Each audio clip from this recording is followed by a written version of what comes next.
আসসালামু আলাইকুম। আমি আরিফুল ইসলাম। আজকে গতিবিদ্যা থেকে আপনাদের আরেকটা টাইপের ম্যাথ নিয়ে আসলাম, টাইপ 4। ঠিক আছে? আমরা বলছি ৫ টা টাইপ করাবো, তার ৪ নাম্বার টাইপ হচ্ছে এইটা। ঠিক আছে? ৪ নাম্বার টাইপে কি বলছে এটা নিয়ে একটু কথাবার্তা বলি। এখানে বলছে কোহলি ব্যাট করে একটি বলকে ৩৯.২ ms ইনভার্স ১ বেগে খাড়া উপরের দিকে নিক্ষেপ করছে। বলের পড়ন্তকালে ১০০ মিটার দূর থেকে স্থির অবস্থান হতে শান্ত 9.8 ms ইনভার্স ত্বরণে বল ধরার জন্য দৌড় দিল। এইখানে যে ঘটনাগুলি হইতেছে সব উপরে নিচে। এর আগের ৩টা টাইপ করছি আমরা, সেগুলা হচ্ছে ভূমির সমান্তরালে, এখন হচ্ছে উপরের দিকে নিক্ষেপ করতেছে। তাহলে উপরের দিকে যদি নিক্ষেপ করে সেই সব ক্ষেত্রে আমাদের সূত্র হচ্ছে, প্রথম যদি সূত্র বলি তাহলে ভি সমান হচ্ছে ইউ প্লাস মাইনাস জিটি। কখন যদি আমাদের কোনো একটা বস্তু উপরের দিকে উঠতেছে, একটা নির্দিষ্ট সময় দেওয়া থাকে, সেক্ষেত্রে যদি আমাদের বেগ চাই, অথবা নিচের দিকে নামতেছে, সেক্ষেত্রে আমাদের নির্দিষ্ট সময় দেওয়া থাকলে বা বেগ চাবে, অথবা আমাদের বেগ দেওয়া আছে সময় চাবে, নিচের দিকে নামলে হচ্ছে প্লাস, উপরের দিকে উঠলে হচ্ছে মাইনাস। আরেকটা সূত্র আছে, ভি স্কয়ার সমান হচ্ছে you square plus minus 2gh। এটা একটা সূত্র। এই ক্ষেত্রে যদি বলি আমরা, তাহলে আদি বেগ দেওয়া আছে আমাদের, শেষ বেগ দেওয়া আছে, উচ্চতা চাইতে পারে, অথবা আমাদের উচ্চতায় দেওয়া আছে, শেষ বেগ চাইতে পারে। আরেকটা সূত্র আছে, এই সমান হচ্ছে ut plus minus half gt তার হচ্ছে স্কয়ার। এখানে আমরা একটু বলে রাখি যে উপরে উঠলে মাইনাস, উপরে উঠলে আমাদের হচ্ছে মাইনাস, নিচে নামলে আমাদের হচ্ছে প্লাস। ঠিক আছে? এইরকম। তাহলে মোটামুটি ধরতে পারছেন কি পারেন নাই? তাহলে এখানে এইসব সূত্র নিয়ে আমরা কথাবার্তা বলবো। তাহলে আমরা আজকে টাইপের ফুরের ম্যাথ নিয়ে শুরু করি আর কি।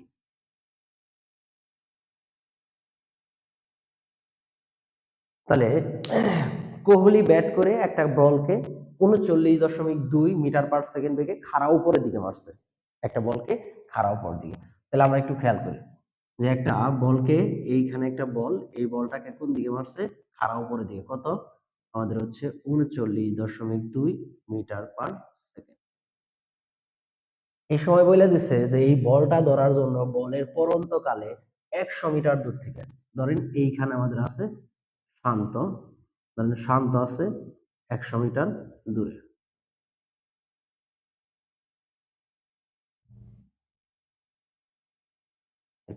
এইখান থেকে ১০০ মিটার দূরে। তাহলে শান্ত এই বলটা যখন যাইতেছে, তাহলে বলের পড়ন্তকালে আমাদের কত? স্থির অবস্থান হতে, তাহলে স্থির অবস্থান হতে 9.8 ms ইনভার্স ত্বরণে আমাদের কি করছে? দৌড় দিছে।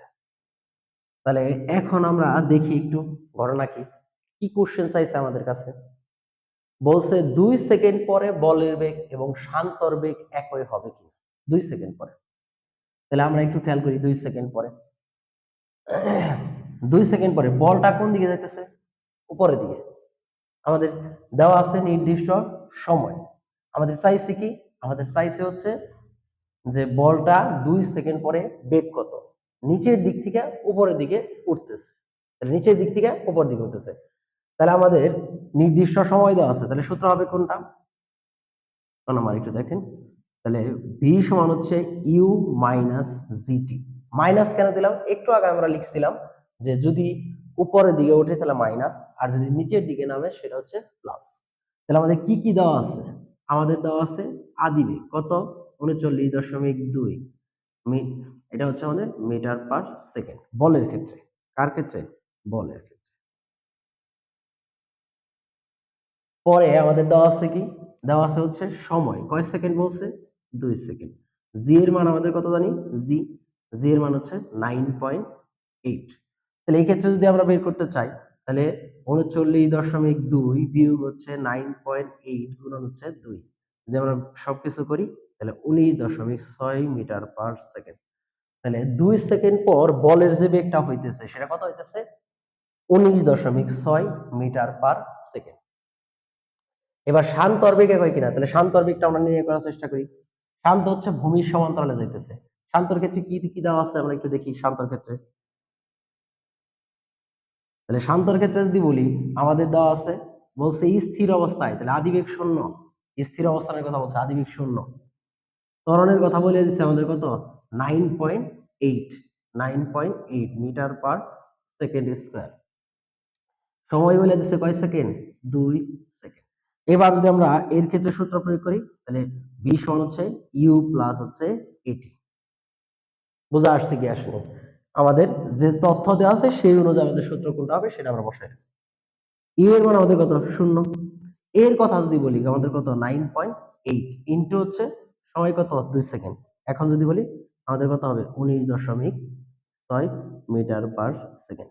এবার দেখা যাইতেছে যে বল 2 সেকেন্ড পরে যে বেগ প্রাপ্ত হয়েছে, শান্ত 2 সেকেন্ড পরে একই বেগ প্রাপ্ত হয়েছে। এই আমাদের দেশের ক্যাপ্টেন, সে তো অনেক বেগ প্রাপ্ত হয়ে গেছে 2 সেকেন্ড পরে, 19.6 মিটার পার সেকেন্ড। ধরতে পারছেন কি পারেন নাই? এটা আমাদের ক নাম্বার অঙ্ক গেল। পরের অঙ্কটা আমাদের কি চাইছে আমরা একটু খেয়াল করি। পরের অঙ্কের ক্ষেত্রে বলছে এই যে বলটা যে 39.2 মিটার পার সেকেন্ড বেগে উপরের দিকে উঠতেছিল, বলছে বলটি সর্বাধিক কত উচ্চতায় উঠবে। তাহলে সর্বাধিক উচ্চতা চাইছে, কি চাইছে আমাদের, সর্বাধিক উচ্চতা। তাহলে বলের ক্ষেত্রে যদি বলি, তাহলে বলের ক্ষেত্রে আমরা আদিবেগ কত আমাদের, 39.2 মিটার পার সেকেন্ড।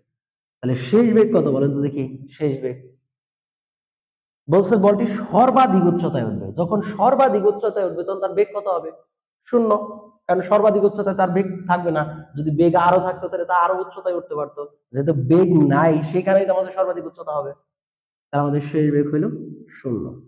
জি এর মান তো আমাদের 9.8 জানাই আছে। একটু চাইছে আমাদের কি, এইচ। তাহলে এইচ সমান হচ্ছে ওয়াট। তাহলে এইচ নির্ণয়ের ক্ষেত্রে দুইটা সূত্র শিখছি একটু আগে। তাহলে কি, ভি স্কয়ার সমান হচ্ছে ইউ স্কয়ার প্লাস 2gh, এটা একটা সূত্র। আরেকটা সূত্র আমরা কি শিখছি, যে এইচ সমান হচ্ছে ইউটি প্লাস হচ্ছে half GT square plus minus. এখন এখানে আমরা বলি একটু যে কখন কোন সূত্রটা হবে, কেমন বুঝবো? সময় কি আমাদের দেওয়া আছে, না। তাহলে সময় আমাদের দেওয়া নাই, আদিবেগ শেষ বেগ দেওয়া আছে, আদিবেগ শেষ বেগ দেওয়া আছে, উচ্চতা আছে। তাহলে অবশ্যই অবশ্যই এই সূত্রটাই আমাদের হবে। এবং উপরের দিকে যাইতেছে, তাহলে অবশ্যই আমাদের কি হবে, মাইনাস হবে। তাহলে খ নাম্বার আমরা এখান থেকে শুরু করলাম। তাহলে ভি স্কয়ার সমান হচ্ছে আমাদের কি, ইউ স্কয়ার মাইনাস 2gh। এবার শেষ বেগের মান আমাদের কত বলেন তো, শূন্য। তাহলে 2gh সমান হচ্ছে কি, ইউ স্কয়ার। তাহলে h সমান হচ্ছে আমাদের কি, ইউ স্কয়ার ভাগ হচ্ছে 2g। মান বসাই, 39.2 তার হচ্ছে কি স্কয়ার ভাগ হচ্ছে আমাদের কত হবে, 2 ইন্টু 9.8। যদি আমরা করি তাহলে আমাদের হবে 78.4 মিটার। তাহলে বলটা সর্বাধিক কত উচ্চতায় উঠবে, 78.4 মিটার। এবার তাহলে খ নাম্বারটা আমরা ধরতে পারছি ইনশাল্লাহ। গ নাম্বারটা বলছে শান্ত বলটি ক্যাচ ধরতে পারবে কিনা। তাহলে কোনো একটা বল ক্যাচ ধরতে পারবে, কোনো কিছু ধরতে পারবে কিনা, এই ক্ষেত্রে আমরা কি দিয়ে তাদের তুলনা করি বলেন তো?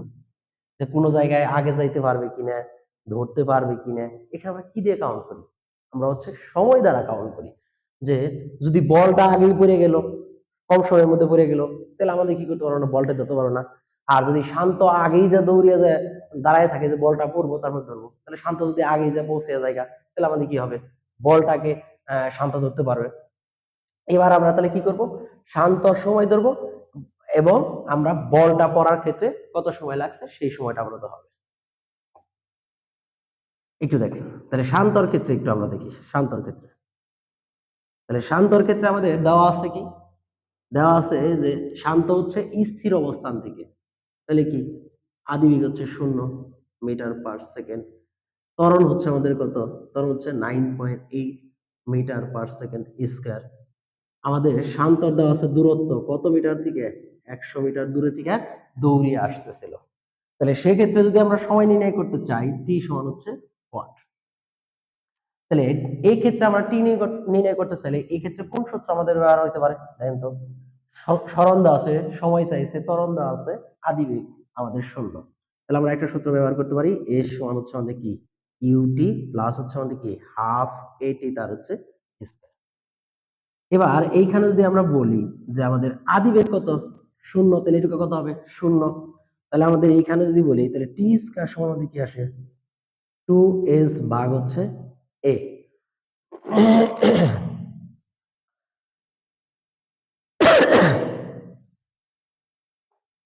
এবার যদি আমরা বলি যে টি সমান তাহলে √2s ভাগ হচ্ছে a। এবার মানগুলিকে আমরা একটু খেয়াল করি যে √2 ইন্টু হচ্ছে 100 ভাগ হচ্ছে 9.8। যদি আমরা এখানে বের করি তাহলে আমাদের বের হবে হচ্ছে 4.51 এত সেকেন্ড। তাহলে শান্ত 100 মিটার যেতে পারছে কত সময়ে বলেন তো, 4.5 সেকেন্ড, 51 সেকেন্ড সময়ে যাইতে পারছে। এবার আমরা বলের ক্ষেত্রে সময় বের করি তো, বলের ক্ষেত্রে তাহলে বলের ক্ষেত্রে যে সময়টা হবে একটু দেখেন তো, বলের ক্ষেত্রে